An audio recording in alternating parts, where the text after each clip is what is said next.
Physical quantities. ध्यान देखना, physical quantities.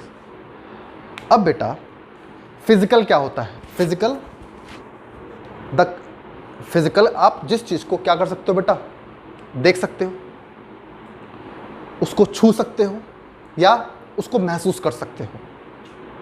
हमारे नेचर ने हमको क्या क्या दिया हुआ बेटा? हमारे नेचर ने हमको आँख, नाक, कान, हाथ, पैर, ये सब स्किन दे रखी है सेंस करने के लिए।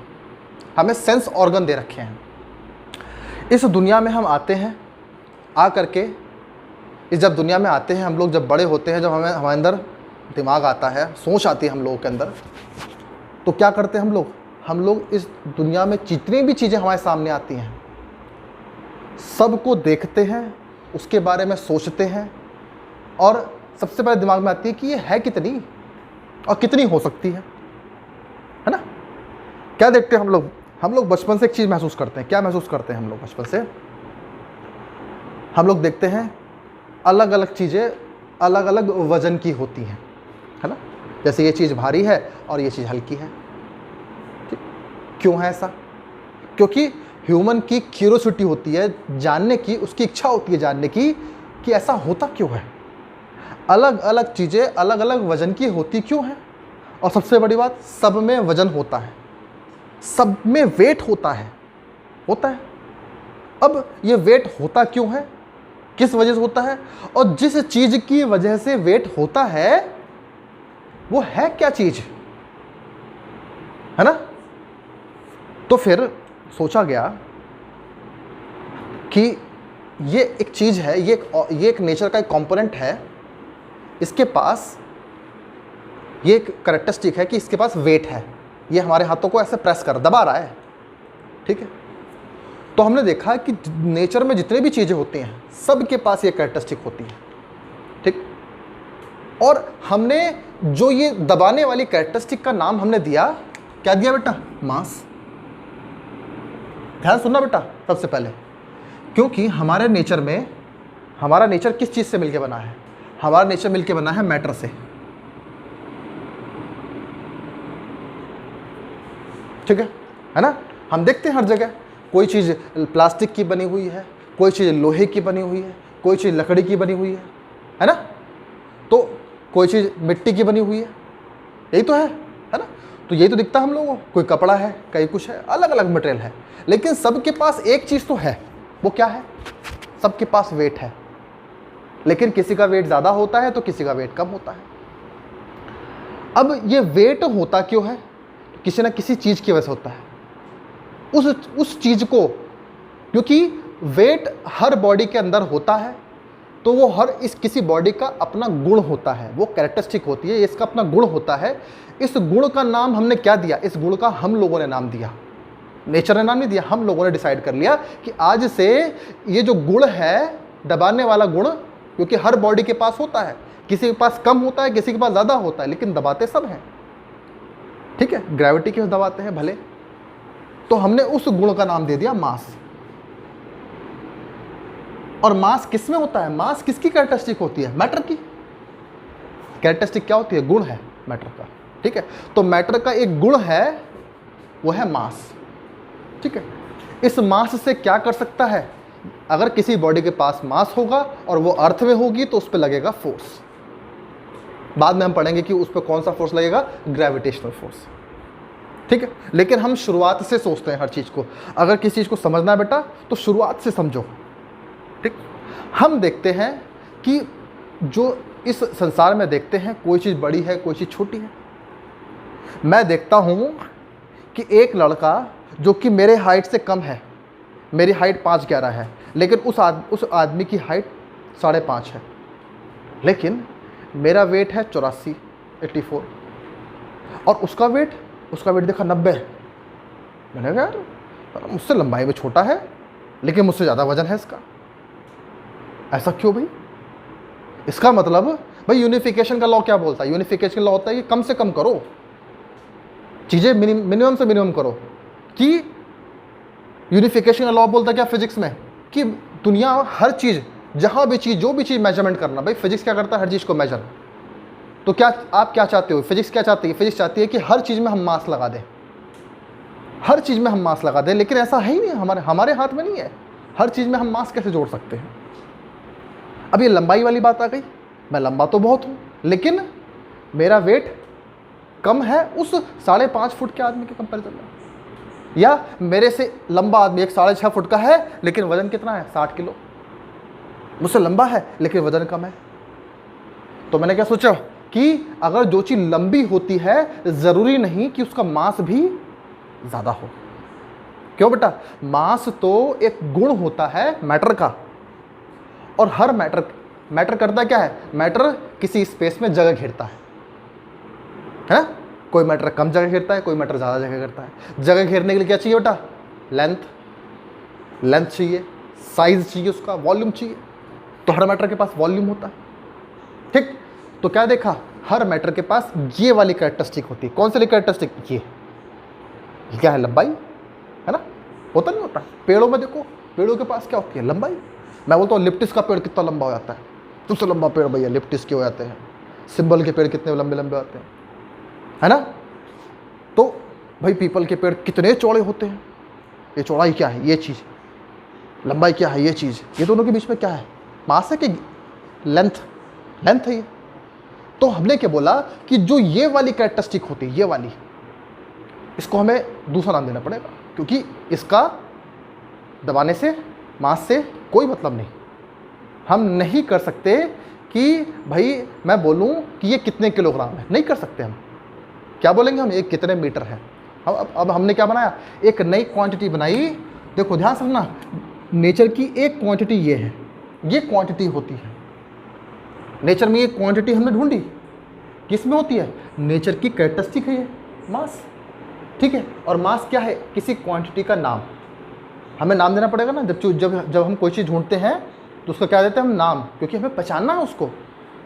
तो हम किसकी बात कर रहे हैं? जब मैं मास की बात कर रहा हूँ तो हम सोच रहे हैं डेफिनेटली उसका वेट होगा, भाई मास ज़्यादा वेट ज़्यादा, ठीक? अब दूसरी कैरेक्टरिस्टिक क्या होती है नेचर में? नेचर के कंपोनेंट की ही है सब चीज़ें। नेचर में जो भी चीज़ें मिलेंगी आपको, सबकी कैरेक्टरिस्टिक होती है, सबके पास ये गुण होता है। अब किसी के पास लेंथ होता ज़्यादा, एक कैरेक्टरिस्टिक होगी लेंथ, समझ में आ गया बेटा? ठीक। तो फिजिक्स क्या करती है? फिजिक्स ये करती है कि उसे जो भी क्वांटिटी जो भी नेचर में कंपोनेंट दिखता है, सब में एक क्वांटिटी ढूंढती है कि एक क्वांटिटी मिल जाए और उसके बारे में स्टडी करना स्टार्ट कर दे। अब स्टडी करते क्या करती है? किस चीज़ की स्टडी करती है? उसको मेजर करती है, कितनी है, कितनी क्वांटिटी है। फॉर एग्जाम्पल, मैंने लोहा लिया हाथ में, मैंने कॉपर लिया हाथ में, एल्यूमिनियम ले लिया, और भी अलग अलग मेटल ले लिया हाथ में। तो क्या देखते हैं कि सबका साइज तो सेम है लेकिन सबका वेट अलग अलग है ना? ऐसा वेट अलग अलग क्यों है? क्या वजह है इसका वेट अलग होने का, है ना?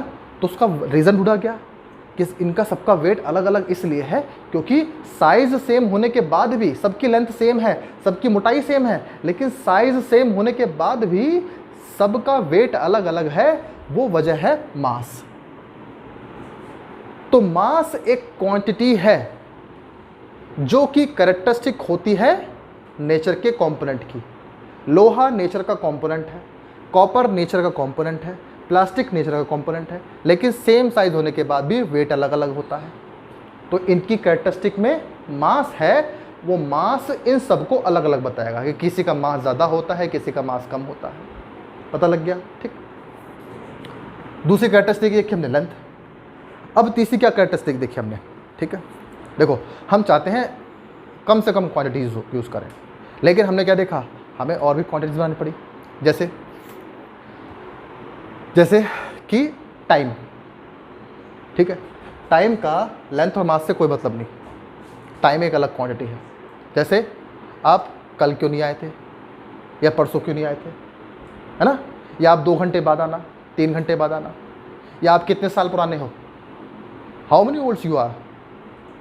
तो इसमें लेंथ का क्या मतलब, इसमें मास का क्या मतलब? मार्केट में जाते हैं ब्रेड लेने, ठीक है? क्या देखते हैं उसमें हम? मैं देखता हूँ, देखो मैं जाता हूँ मार्केट में ब्रेड लेने आऊँगा, तो ब्रेड लेने के बाद, लेने से पहले देखूँगा कि उसका डेट ऑफ एक्सपायरी कब है, टाइम देखूँगा कि कितना टाइम बचा है इसके पास, है ना? कभी ख़राब हो जाएगी तो वो टाइमिंग है, ठीक। उसके बाद क्या उस डेट ऑफ एक्सपायरी का उस ब्रेड के साइज से कोई मतलब है? नहीं। उसी साइज का, उसी कंपनी का छोटा ब्रेड भी है, लेकिन दोनों की एक्सपायरी डेट अलग अलग है, टाइमिंग अलग अलग है। ठीक। तो टाइम का साइज से कोई मतलब नहीं, टाइम का वेट से कोई मतलब नहीं, मास से कोई मतलब नहीं। हम नहीं कहते कि ये 2 सेकंड मुझे दबा रही है, हम क्या कहते हैं, ये 200 ग्राम या 300 ग्राम मुझे मेरे हाथों पे ये फोर्स लगा रही है, वेट लगा रही है वे 200 ग्राम। ठीक है। ये 1 साल पुराना है, ये 1 फुट लंबा है, तो तीनों चीजें अलग अलग है एक दूसरे से। तो ये नेचर का एक कंपोनेंट है। इस कंपोनेंट के पास 3 कैरेक्टरिस्टिक है। 3 कैरेक्टरिस्टिक कौन कौन सी? एक है वेट, वेट क्यों होता है? मास की वजह से। एक है लेंथ और एक है टाइम। ठीक है बेटा, टाइम भी नेचर की ही एक कैरेक्टरिस्टिक है। ठीक। अब क्या करते हैं सब, हम इन सबको हम मेजर करते हैं, इन सबको हम मेजर करते हैं। इनसे, इन सब चीज़ों से हमारे फिजिकल पे इफेक्ट पड़ता है। इफेक्ट क्या पड़ता है कि हम चीज़ों को देखते हैं, देख कर क्या करते हैं, उसको हम नापना चाहते हैं। ठीक है। और अपने फिजिक्स में उसको यूज़ करना चाहते हैं। भाई मास को हमने महसूस किया, उसको महसूस करके हम क्या करना चाहते हैं, उसको अपने फिजिक्स में यूज़ करना चाहते हैं, है ना। टाइम को हमने देखा, टाइम को हमने यूज़ किया, उस टाइम को अपने फिजिक्स में यूज़ करते हैं। लेंथ को हमने देखा, उस लेंथ को हमने अपने फिजिक्स में यूज़ किया। और इन क्वांटिटीज़ को हम मेजर कर सकते हैं। कैसे मेजर कर सकते हैं? डायरेक्ट मेथड से मेजर कर सकते हैं। मतलब डायरेक्ट मेथड क्या होता है, यहाँ से लेके यहाँ तक पहुँच जाऊँगा दोनों पॉइंट पर, मैं बोलूँगा इसकी लंबाई कितनी, मैंने यहाँ से इंची टेप लगाया और यहाँ पहुँच गया, तो ये तो डायरेक्ट मेथड हो गया नापने का। ठीक है। मैंने इसको रखा हाथों पे या इसको मशीन पर रखा, मेजर कर दिया, डायरेक्ट मेथड हो गया। ठीक। मैंने बोला मून की दूरी कितनी है अर्थ से, तो क्या इंची टेप लगाओ? ये लगा सकते हैं। तो उसके लिए हमने कौन सा मेथड लगाया? Indirect method. एक होता डायरेक्ट मेथड और एक होता है बेटा इनडायरेक्ट मेथड। इनडायरेक्ट मेथड में क्या लगाया हमने यहां से क्या देखा बेटा, हमने एक काम किया, मान लो ये अर्थ है, ठीक, और ये मून है। मैंने यहाँ से एक टेलीस्कोप लगाया, टेलीस्कोप से पहले इस वाले पॉइंट को देखा मैंने, ठीक। अब टेलीस्कोप से मैंने इसको चेंज किया और चेंज करके एंगुलर एंगल चेंज किया ना मैंने, पहले टेलीस्कोप ऐसा लगाया और फिर एंगल चेंज किया और फिर इस वाले पॉइंट को देखा मैंने, ठीक। और ये जो ट्राइंगल बनेगा यहाँ पर, इस ट्राइंगल को मैंने अपने कॉपी में उतार लिया, ठीक है। अब मैथमेटिक्स से क्या मैं इसकी लेंथ निकाल सकता हूँ? बिल्कुल निकाल सकता हूँ भाई। एंगल इज इक्वल टू क्या होता है? Angle is equal to arc upon radius, जानते हो आप? Angle is equal to arc upon radius. Arc ही क्या हो गया? डायमीटर। तो पता लग गया मून का साइज क्या है, या रेडियस पता लग गया, रेडियस से क्या पता लग गई? दूरी, कितनी दूरी पे है मून, है ना। तो अलग अलग मेथड है। अभी आप मेजरमेंट में आगे पढ़ोगे कि कैसे कैसे लेंथ को हम मेजर कैसे करें, तो उसको मेजर करने के डायरेक्ट और इनडायरेक्ट मेथड होते हैं। तो चीज़ों को मेजर करना ही, चीज़ों को मेजर करना, ठीक है, जिनको हम मेजर कर सकते हैं, जिन क्वांटिटीज़ को हम मेजर कर सकते हैं, those quantities are called physical quantities. चाहे उसको हम डायरेक्ट मेथड से मेजर करें, चाहे हम उसको इनडायरेक्ट मेथड से मेजर करें, ठीक है। और क्वांटिटीज़ आप उम्मीद करता हूँ समझ गए होंगे क्वांटिटीज़ क्या होती है, ठीक है। हमारे नेचर की ही कंपोनेंट की होती है कैरेक्टरिस्टिक, ठीक है। ये सिर्फ और सिर्फ कैरेक्टरिस्टिक है बेटा, ध्यान रखना, कंपोनेंट की गुण है ये, मास है, लेंथ है, टाइम है, क्लियर। अब फिजिकल क्वालिटी क्या होती है, लिख लो सब बच्चे इसको। फिजिकल क्वालिटी क्या होती है, लिखो सब बच्चे से, है ना। The quantities which we can measure, the quantities which we can major,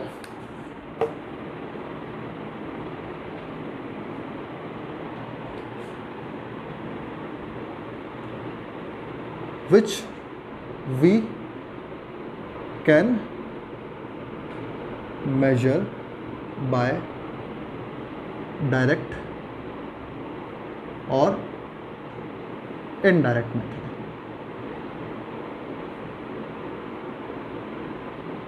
ठीक, और एक बात और है जिसको डायरेक्ट और इनडायरेक्ट मेथड से हम मेजर कर सकते हैं, सबसे बड़ी चीज़, उनका फिजिक्स के लॉज में यूज़ होता है। फॉर एग्ज़ाम्पल, मैंने बोला मैं आज बहुत खुश हूँ, क्या इसको फिजिकल क्वांटिटी मेजर कर लूँ, डाल दूँ फिजिकल क्वांटिटी? नहीं, क्योंकि इसको हम नंबरों में नहीं ला सकते। हम इनको हम नंबरों में मेजर कर सकते हैं। ध्यान सुना, अभी देखो, हम नंबरों में मेजर कर सकते हैं। मास, लेंथ और टाइम को हम नंबरों में मेजर कर सकते हैं, जैसा हम लोग करते हैं 2 metre, 3 metre, 4 metre, 10 metre, 50 kilometre, 100 kilometre. करते नहीं करते? 10 किलोग्राम, 50 किलोग्राम, 100 किलोग्राम, करते नहीं करते? बिल्कुल करते हैं। लेकिन मैं बहुत खुश हूँ, मुझे आज नींद बहुत आई, या मुझे नींद कम आ रही है, तो ये सब फिज़िकल क्वांटिटीज़ नहीं होती, इनका फिज़िकल क्वांटिटी में यूज़ नहीं होता, इनका फिजिक्स के लॉज में यूज़ नहीं होता। ऐसी क्वांटिटी जिनका फिजिक्स के लॉज में यूज़ होता है और उनको हम डायरेक्ट और इनडायरेक्ट मेथड से मेजर कर सकते हैं। ठीक है, सो बच्चों, ऐसी क्वांटिटीज़ जिनका हम फिजिक्स के लॉज में यूज़ करते हैं और जिनको हम डायरेक्ट और इनडायरेक्ट मेथड से हम मेजर कर सकते हैं। समझ आई नहीं ये बात? ये ठीक है, those are called physical quantities. और फिजिकल इस तरीके से बुलाता है जिसको हम अपनी बॉडी के बाहर जिसको हम सेंस कर सकें।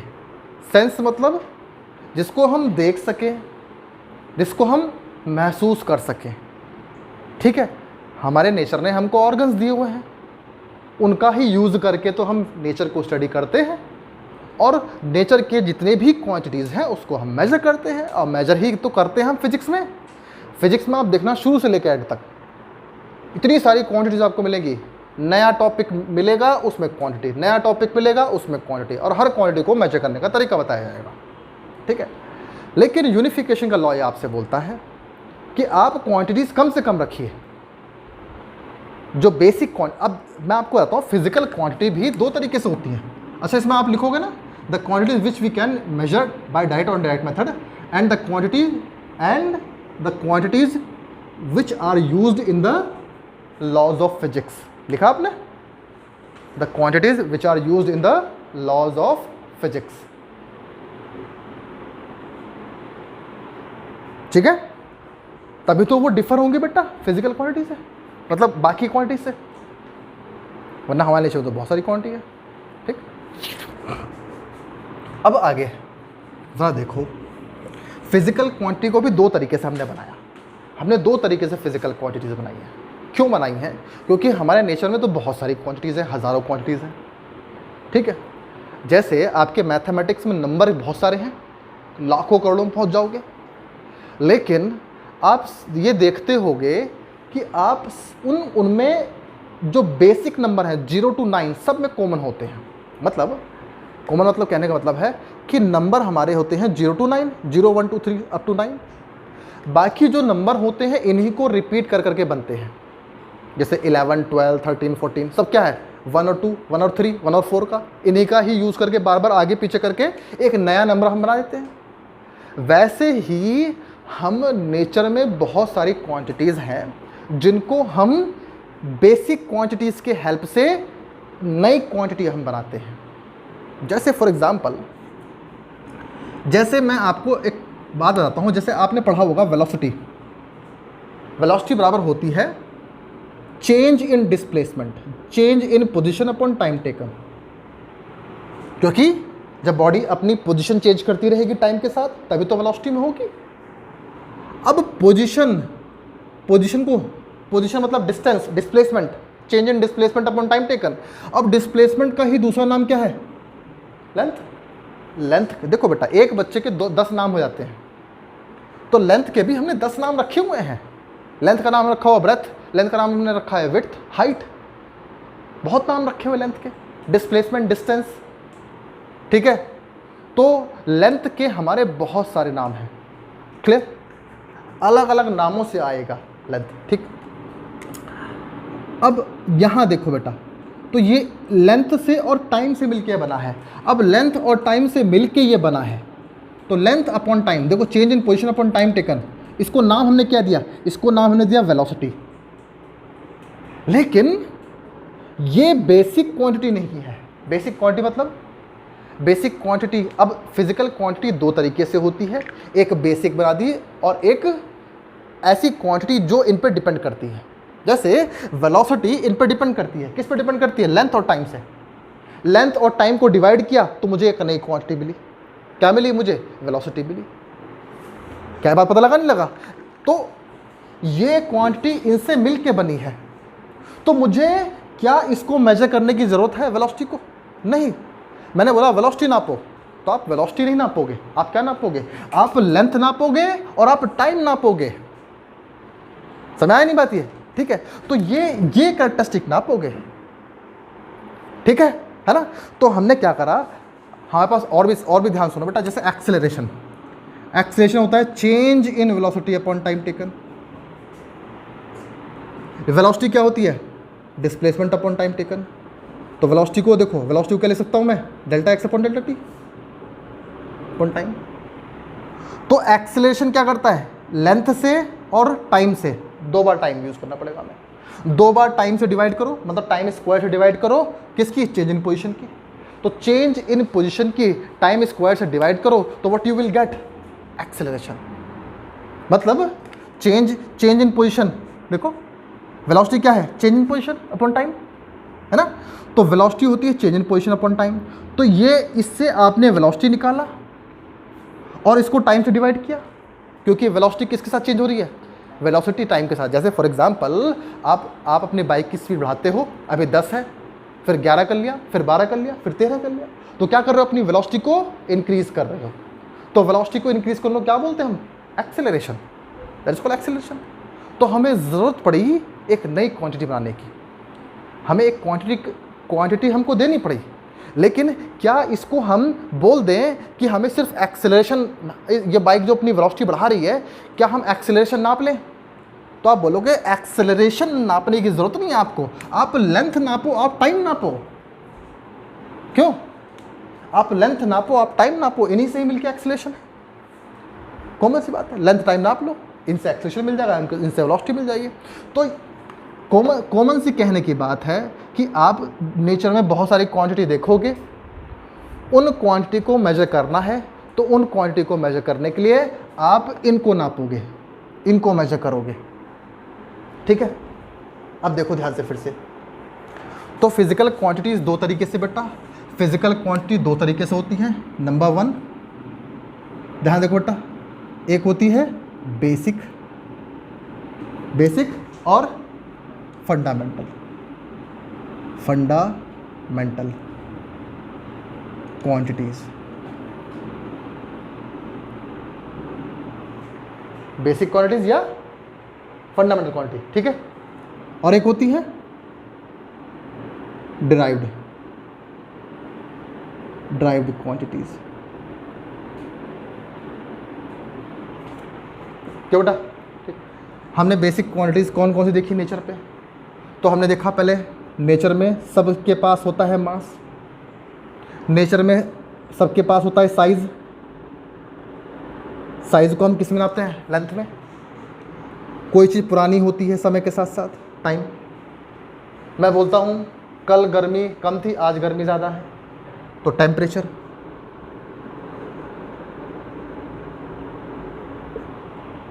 क्या मास का टेम्परेचर से कोई मतलब नहीं? टेम्परेचर को, गर्मी को हम तौल थोड़ी सकते हैं कि आज गर्मी ज़्यादा, आज गर्मी कम है, नहीं, है ना? मैंने बोला, आप लोगों ने 8th क्लास में पढ़ते होगे, ये बॉडी 100 डिग्री सेल्सियस की है, ठीक, और ये बॉडी है 50 डिग्री सेल्सियस की। मैंने दोनों को टच कर दिया, तो क्या देखा? कुछ देर बाद दोनों बॉडी सेम साइज की मान लो, तो क्या देखा दोनों का? या मान लो ये 0 डिग्री सेल्सियस पे बॉडी, क्लियर? अब जब दोनों को टच कर दिया तो क्या देखा? ये बॉडी 50 डिग्री सेल्सियस हो गई और ये भी, है?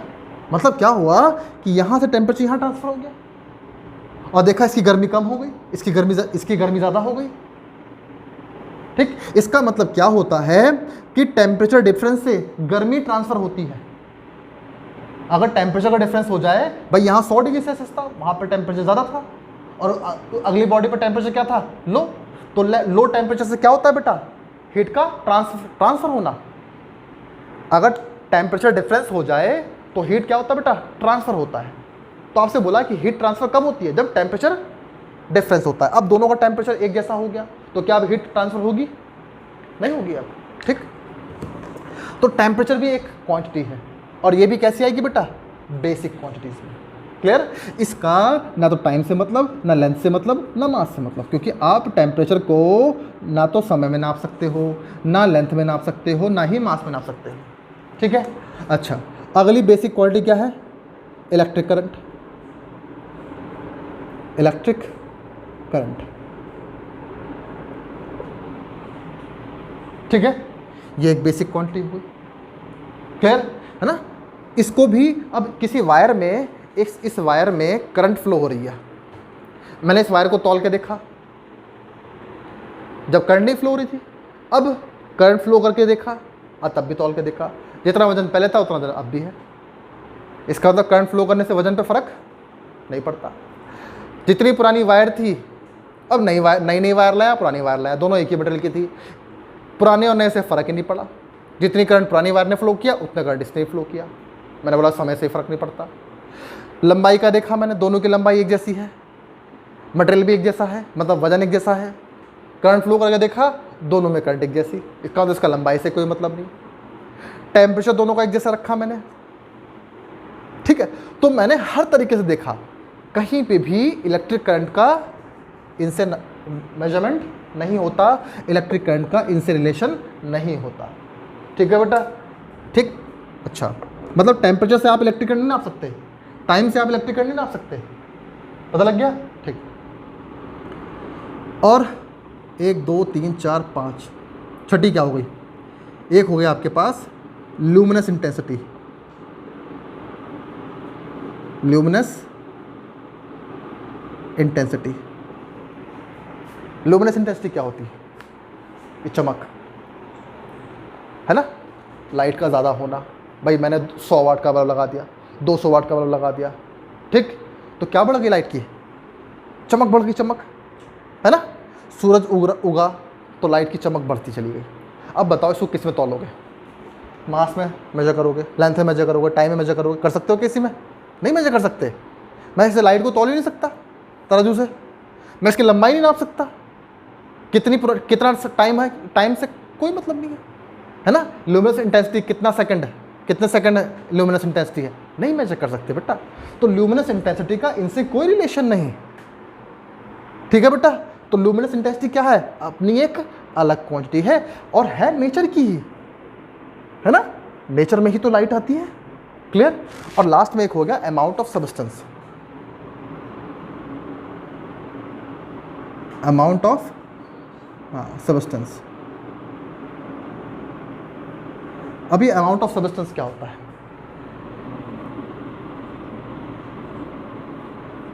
जानते हो आप, अमाउंट ऑफ सब्सटेंस। जैसे देखो सिंपल सी बात है, हमने क्या करा भाई, मॉलिक्यूल्स को नापना है, मॉलिक्यूल्स को तौलना है हमें। अब किसी गैस में कितने मॉलिक्यूल्स हैं, कैसे तराजू में तौले, नहीं नाप सकते, तो उसके लिए हमने क्या बनाया, अमाउंट ऑफ सब्सटेंस। ठीक है, जैसे 1 मोल गैस में कितने मॉलिक्यूल होते हैं, आवोगाद्रो नंबर, सबसे पढ़ा हुआ नहीं पढ़ा है ना, तो नंबर ऑफ मॉलिक्यूल्स पता लग गया है ना। तो उससे हम पता लगा सकते हैं कि इस कोई भी सब्सटेंस है उसमें कितना अमाउंट है, कितने नंबर ऑफ, कितना मॉलिक्यूल है ना, कितने मॉलिक्यूल्स हैं, तो उससे हम लोग उसको मेजर करते हैं अमाउंट ऑफ सब्सटेंस में। ठीक है बेटा, तो ये 7 हमारे नेचर की बेसिक क्वांटिटीज हैं। ठीक, ये बेसिक हैं, जैसे नंबर होते हैं 0 to 9, ये बेसिक नंबर है, बेसिक क्वांटिटीज है, इनसे मिलके के बाकी क्वांटिटीज बनती हैं। अच्छा, अब जैसे मैंने बोला एरिया, एरिया क्या बेसिक क्वांटिटी है, नहीं, क्यों नहीं है, क्योंकि ये 2 लेंथ से मिलके बना है ना, लेंथ इंटू लेंथ या लेंथ इंटू ब्रेथ। भाई ब्रेथ क्या है, लेंथ का दूसरा नाम।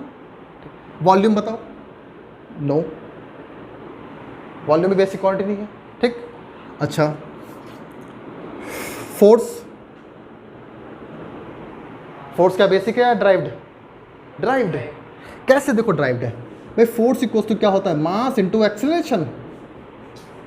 फोर्स को नापना है तो हम डायरेक्ट फोर्स को नहीं नाप सकते, क्या नापना पड़ेगा? मास नापना पड़ेगा पहले, कि कितना भारी है वजन, कितना वजन का ऑब्जेक्ट है। अगर मैंने बोला कि इस ट्रक को धक्का दो, तो बोलो बड़ा भारी, मैं तो हिलूंगा, मैं तो छूगा ही नहीं सर, क्योंकि मैं तो फोर्स लगा ही नहीं सकता इस पर, इतना मेरे पास है ही नहीं उतनी कैपेसिटी। उसकी वेलोसिटी चेंज करना, जल्दी जल्दी वेलोसिटी चेंज करना, तो जल्दी जल्दी में क्या होता है? एक्सेलरेशन।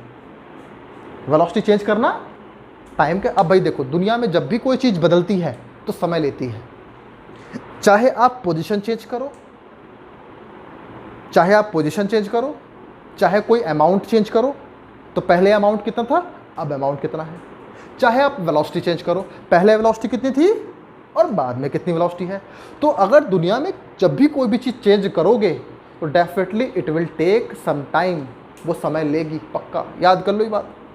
तो चेंज में समय, टाइम तो लगता ही लगता है। पता लग गया बेटा, समझ आ गया?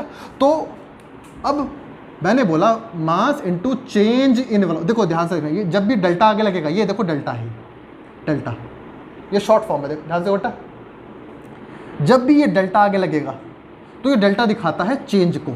फिजिक्स में किसको दिखाता है? ये चेंज को। जैसे मैंने बोला डेल्टा वी, तो डेल्टा वी क्या दिखाएगा? Final velocity minus initial velocity, कि शुरू में कितनी वेलोसिटी थी। मान लो शुरू में टाइम t1 था, मतलब जैसे देखा मैंने अभी वेलोसिटी क्या थी, टाइम नोट कर लिया, अब टाइम बीतता गया, बाद में टाइम कितना हो, अब कितनी वेलोसिटी है, करते नहीं करते हम लोग, ठीक है। तो टाइम t2 पे कितनी वेलोसिटी थी? vf। तो समय, अब यहाँ से यहाँ तक आने में कुछ समय लगा, कितना समय लगा? t2 माइनस t1, क्यों बेटा, है ना। तो वेलोसिटी चेंज करने में समय लगता है, इसी को हम क्या बोलते हैं? एक्सेलरेशन। लगा? अब देखो ध्यान से, अपॉन टाइम टेकन, तो वेलोसिटी किससे मिलके बनी है? लेंथ और टाइम से। तो एक्सेलरेशन भी किससे मिलके बना है? लेंथ और टाइम से। मास ये रहा, तो फोर्स किससे मिलके बना है? फोर्स बना है एक मास से, ये है वेलोसिटी, इसको चेंज कर लो बेटा, force equals to mass into delta x upon t. क्यों? देखो ना इसको, clear? Force equals to mass into delta x upon t square.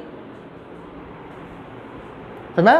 तो अब क्या बोलोगे? आप बोलोगे फोर्स एक मास पर, पोजीशन के चेंज होने पर, और टाइम पे ज़्यादा डिपेंड करता है। क्यों भाई टाइम पे ज़्यादा डिपेंड करता है? क्योंकि इसमें 2 बार टाइम से डिवाइड हुआ है ना। देखो, तो मैं बोलूँगा कि फोर्स किस पे ज़्यादा डिपेंड करता है? टाइम पे ज़्यादा डिपेंड करता है। इन ये बेसिक क्वांटिटीज़ कितनी इन्फॉर्मेशन देती है आपको? कई सारी इन्फॉर्मेशन देती है कि फोर्स मास पर डिपेंड करता है, फोर्स पोजीशन पे, डिस्प्लेसमेंट पर डिपेंड करता है, कि मुझे यहाँ तक फेंकना है ऑब्जेक्ट को, यहाँ से यहाँ तक फेंकना है, कि यहाँ से 1 किलोमीटर दूर फेंकना है या 10 मीटर दूर फेंकना है। मैंने एक ऑब्जेक्ट को 10 मीटर दूर फेंकना है और एक ऑब्जेक्ट को मुझे 100 मीटर दूर ही फेंकना है, तो बताओ किस पे ज़्यादा फोर्स लगाना पड़ेगा? तो ये वो दिखाएगा। तो ये देखो दोनों आमने सामने हैं, तो जितनी दूर पोजीशन उतना ही ज़्यादा फोर्स। 100 मीटर दूरी और 50 मीटर दूरी, तो देखो दोनों आमने सामने हैं, तो 100 मीटर दूरी होगी तो फोर्स भी ज़्यादा होगा। मैंने बोला कि 100 मीटर दूरी पे तो फेंकना है, 1 किलोग्राम का मास तो फेंकना है, लेकिन आपको 2 सेकंड में जाना चाहिए। क्या 2 सेकंड में नहीं, 1 सेकंड में फेंकूंगा, तो क्या लगाओगे? जितना कम समय में चीज़ें फेंकनी होती है तो ताकत उतनी ही ज़्यादा लगानी पड़ेगी, फोर्स उतना ज़्यादा लगाना पड़ेगा। तो ये क्वांटिटी इन पर डिपेंड करती है। That's why force is a derived quantity. मतलब ड्राइव हो रही है, किससे ड्राइव हो रही है? मास से, लेंथ से, टाइम से, बेसिक क्वांटिटी से डिवाइड हो रही है, बेसिक क्वांटिटी से ड्राइव हो रही है। पता लगा? ठीक है। तो ऐसे ऐसे देखो, आपको ड्राइव्ड क्वांटिटी तो बहुत सारी मिलेगी, वो सब के सब किससे मिलके बनी है? पता लगा? ठीक है ना। अच्छा, एक बात और है, बैठे बेटा आराम से बैठ जा। अब अगली बात ध्यान सुनो, मैं थोड़ा बेसिक बताता हूँ आपको एक चीज़। आपने देखा होगा कि कोई भी नई क्वांटिटी जब बनेगी जब सबके बीच में मल्टीप्लिकेशन हो या डिवीज़न हो। मल्टीप्लिकेशन या डिवीज़न से ही एक नई क्वांटिटी बनती है। फॉर एग्जांपल, जैसे मैंने बोला कि आप 2 किलोग्राम में या किलोग्राम में क्या आप मीटर ऐड कर सकते हो? नहीं ऐड कर सकते। क्यों बेटा, क्या आप कर सकते हो? नहीं, क्योंकि अलग अलग क्वांटिटी को हम आपस में ऐड कर ही नहीं सकते। ठीक है, तो मैं नहीं जो ऐड कर सकता कि 2 किलोग्राम में 2 सेकंड ऐड कर दो, नहीं ऐड कर सकते आप। लेकिन हाँ, किलोग्राम से मीटर की मल्टीप्लाई कर सकते हो। या देखो ध्यान से, न्यूटन से मीटर की मल्टीप्लाई कर दो, न्यूटन से मीटर की मल्टीप्लाई कर दो, you will get a new quantity. वो कौन सी क्वांटिटी होगी? वो जूल हो सकती है। जूल मतलब वर्क, है ना? तो ध्यान रखना ये बात कि अगर कोई भी नई क्वांटिटी आपको बनानी है तो नई क्वांटिटी कभी भी एडिशन से नहीं बनेगी। देखो, एडिशन का रूल क्या है? एडिशन का रूल है कि सेम क्वांटिटी आपस में ऐड हो सकती है, कि किलोग्राम में किलोग्राम ही ऐड होगा, मीटर में मीटर ही ऐड होगा, ठीक है, न्यूटन में न्यूटन ही ऐड होगा। ठीक, तो कभी भी सेम मतलब डिफरेंट क्वांटिटी के आप वो एडिशन नहीं कर सकते। आप लोग क्या करोगे? सिंपल उसका हाँ मल्टीप्लिकेशन कर सकते हो या डिवीज़न कर सकते हो। तो जब भी नई क्वांटिटी मिलती है तो मिलेगी तो बेसिक क्वांटिटी से, मिलेगी तो बेसिक क्वांटिटी से, लेकिन उनके या तो मल्टीप्लिकेशन से मिलेगी या डिवीज़न से मिलेगी। आपको समझ में आ गया? फिजिक्स क्या बोलती है? ये जो आपकी क्वांटिटीज़ हैं, अगर आपको कोई नई क्वांटिटी नापनी है, ड्राइव्ड क्वांटिटी मेजर करनी है, तो उनको डायरेक्ट मेजर मत करो, इनको मेजर करो। आपको मेजर करना है फोर्स, आप मेजर करो मास, आप मेजर करो लेंथ, आप मेजर करो टाइम, है ना बेटा? तो फोर्स जब लगाना होता है तो आप नहीं देखते कि मुझे कितना फोर्स लगाना, आपको लगाना है कि आप देखते हैं मास कितना भारी है ये, अरे कितनी दूर फेंकना है, कितना समय लगेगा, है ना? तो आप नहीं देखते कि कितना फोर्स लगाना है मुझे, आप देखते हो कितना हैवी है। जब भी मैंने बोला कि वर्क करना है, वर्क करने की कंडीशन क्या है? फोर्स लगाना चाहिए और डिस्प्लेसमेंट लगाना चाहिए। मैंने बोला भाई इस बोर्ड पे फोर्स लगाओ, दिन रात फोर्स लगाया लेकिन डिस्प्लेसमेंट नहीं हुआ, तो क्या मैं आपको पैसे दूंगा? नहीं दूंगा। एक रिक्शे वाले के रिक्शे बैठ गए, वो सुबह शाम फोर्स लगा रहा है लेकिन रिक्शा वहाँ से हिल नहीं रहा है, कितना पैसे दोगे उसको? एक पैसे नहीं देने वाले, क्योंकि उसने वर्क ही नहीं किया। तो वर्क करने की कंडीशन क्या है कि फोर्स के साथ साथ डिस्प्लेसमेंट भी होना है। डिस्प्लेसमेंट नहीं होगा तो वर्क नहीं होगा। तो दोनों, ये देखो, ये फोर्स क्या, फोर्स और डिस्प्लेसमेंट क्या सेम क्वांटिटी है? नहीं, दोनों ही क्वांटिटी अलग अलग है। तो दोनों का हमने क्या किया? मल्टीप्लिकेशन। फोर्स डिपेंड करता है मास पर, लेंथ पर, टाइम पर। अब देखो ना, आप देखो, अब यहां पर ये मास, फोर्स को लिखता हूं बेटा, मास, चेंज इन पोजीशन और टाइम स्क्वायर, ठीक है ना? या एक्स, इसको एक्स मान लेता हूं, एक्स, और ये डिस्प्लेसमेंट भी क्या है? एक्स ही। तो क्या हो गया? X square upon t square, ये वर्क हो गया। तो देखो यहाँ पे क्या है? मास है, 2 बार डिस्प्लेसमेंट आया और 2 बार टाइम आया, तब ये वर्क बना।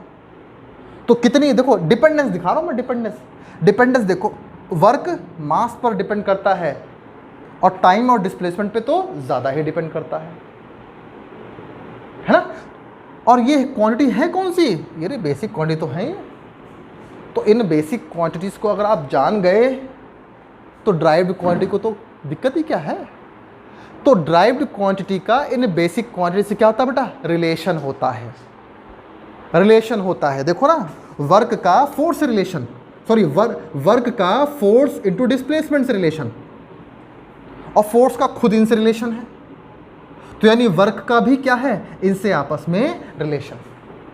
जैसे आप लोगों ने पढ़ा भाई वर्क बराबर फोर्स इंटू डिस्प्लेसमेंट, वर्क तो है ही एक बेसिक क्वांटिटी। आपने पढ़ा, क्या पढ़ा? रेजिस्टेंस, रेजिस्टेंस कैसी क्वांटिटी? बेसिक के ड्राइव्ड? कैसे पता लगा? R is equal to V upon I. क्यों? Power power power is equal to work upon time. क्यों? Power is equal to V I, है ना? Power is equal to I square R, power is equal to V square upon R, है ना? देखो किस तरीके depend है, where v is equal to W by Q. हर देखो सबका रिलेशन है बेटा, बहुत सारे रिलेशन हैं, लेकिन कहीं ना कहीं सब के सब I बराबर Q अपॉन टी या Q बराबर I इंटू टी।